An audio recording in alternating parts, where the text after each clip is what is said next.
সম্মান তো বাড়াননি, আমার তখন বাঁচতে হবে। আমি তো তার কম কথা যার সাথে করেছি সে করে 3 বছর। এই আজকের দিনেও আমরা বেড়াতে গিয়েছি, কয়টা আমার বউ সে যেখানে নিয়ে যায় আপনার কি পরিচয়? কয়টা আমার বউ মানি আমার জীবনটা সারে খার করে ফেলে, ও আমার সব কিছু করেছে। এখন আমার পথে নাবি দিয়ে ও আমার নিকেও করবে না, বিয়েও করবে না। এখন আমার দাঁড়ে দাঁড়ে দাঁড়ে দাঁড়ে ভাসি বেড়াচ্ছে। হ্যাঁ দৌড় হয় সম্পর্কে, আমাদের বাড়ি আসা যাওয়া করে, লেনদেন সবকিছু সে করে। আমি বিয়ে বসবো মানিকের সাথে। হ্যাঁ, একটা মিথ্যে কথা আমি কব না। তুমি ভাসুরি ছেলের সাথে প্রেম করতে পারো, দেওরের সাথে প্রেম করতে পারো। তুই করিস, আমি করি তুই করিস। আমার দেখলে বলে ঘৃণা করে বলে তোর ভাতা ওই সে গিয়ে কি শোনে তোর ভাতার কাজ, তোর ভাতার ডেকে আমি করছি সব। মহিলার সুবিধা না, আমি সুবিধা না।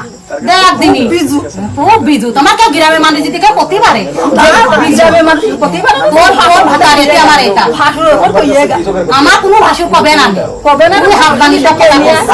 কথা কইছ কথা তোর সামনে ঝগড়া করে আসি না কেন? একটা কথা কবি নে। ঘরে আইছিস আমার বড় যে ধরতে যাই, তুই আমার নিয়ে কি চিনিবিনি করি? তুই আজকে আমার দাঁড়ে দাঁড়ে আমি আগান বাগান নাচ নি দিন নি, আমার খাওয়া নি দাওয়া নি স্যান নি ধ্যান নি, আমি এই যে পথে পথে বেড়াচ্ছি, তুই আমার এতবার সর্বনাশ করি। তাইকে যাই আমি খোঁজ পেয়ে বড় যে গিয়েছি, বড় যে যেমন 5টা কথা কইনি, আর আমার দিকে ঝাইড়ে দৌড়। এই আর আমি টাইমে যাইয়ে মসজিদ উঠে শপথ করে যা পাদে বিপাদে কোনোদিন তোমার ফেলবো না, কোনো অ্যাক্সিডেন্ট হলে সেদিন যে আমার বাড়িতে বসে থাকবা। আপনার সাথে মসজিদে গিয়েছিলেন? হ্যাঁ, আমার সাথে মসজিদে গিয়েছে। দুইজন একসাথে মসজিদে গিয়েছিলেন? কোথায় গিয়েছিলেন? আমি মরবো নিয়েই মরবো, আর আমি বাঁচলেও বাঁচ। ওকাই যদি যা করেছি জীবনে তোমার নিয়েই মরবো। কোথায় গিয়েছিলেন বেড়াতে? কুষ্টিয়ায় আজকের দিনে, আজকে রাত না, আজ রাত সেই কুষ্টিয়ায় কাটাইছি।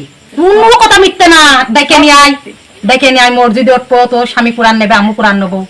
আমি একটা মিথ্যে কথা এটা আমি প্রায় লোক জানি। আত্মীয় পরিচয়, আত্মীয় কি এক রুমের ভিতরে থাকা যায়?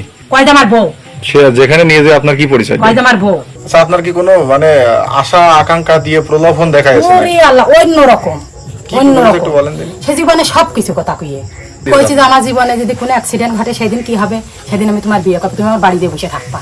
কি সম্পর্ক আপনার সাথে এত গভীর ভাবে আপনি এসে এই যে একজনের বাড়ির উপরে এসেছেন? নিশ্চয়ই কোনো কারণ আছে। এই কারণেই তো আজকে আমার সম্মান মাঠে মাঠে তাই তো কলঙ্কর বোঝা নিয়ে আইছি। আপনি কি চাচ্ছেন এখন? আমি তা চাই। এখানে আসার পরে কি আপনার কোনো মারধর হয়েছে? হ্যাঁ, আমার এখানে সব করছে, টিকতে দিছিল না, আমি এখানে জোরকে বসেছিলাম। কে কে মারছে? না, মারিনি মারিনি। আমার কাছে তোরা এখান থেকে যা সব গেট মেট দরজা আমরা সব তালা মারছি, আমার কেউ ঢুকতে দিচ্ছে না। কালকে খালি 5 মিনিট কথা হইয়া কি কথা বলেছে?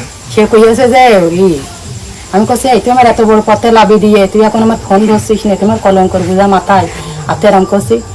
এখন মানুষ দিয়ে ফোন দিয়ে এখন কছে যে আমার তো কমাগের কথা তো আছেই, তুমি তো 2 দিন ধৈর্য ধরো, মাথাটা ঠিক করো। যে জনের সাথে যে সম্পর্কে লিপ্ত হয়েছে এটা কি আপনি জানেন? আচ্ছা, আপনার স্বামী বাড়ি থেকে নাকি পলাইছে শুনলাম, এটা কি সত্য? হ্যাঁ, আমি বড় ধরতে গেছি, পলাই আমার দিকে আমার বড় ধরতে গেছি। আচ্ছা, আপনার কাছে শুনবো, দাঁড়ান, বলেন তো, আপনি বলেন তো। না পলাইনি, পলাইনি? এই মহিলা ডেকে নিয়ে যেত, মেয়ে দেখা ঘটক আছে, এই আছে, ভাজা এনে দাও, এটা এনে দাও, ডেকে ডেকে নিয়ে যেত। 1 বছরও না, সব মিথ্যে বলছে। আমি একটা মিথ্যেও বলবো না, একটা কোরআন দেবো, আমি কোরআন নেবো। কোরআন শরীফ তাহলে আবার মিথ্যে মিথ্যে কি? আর এই কথা আমাকে ফিরাই দিল কি গ্রামে ফিরাই লোক।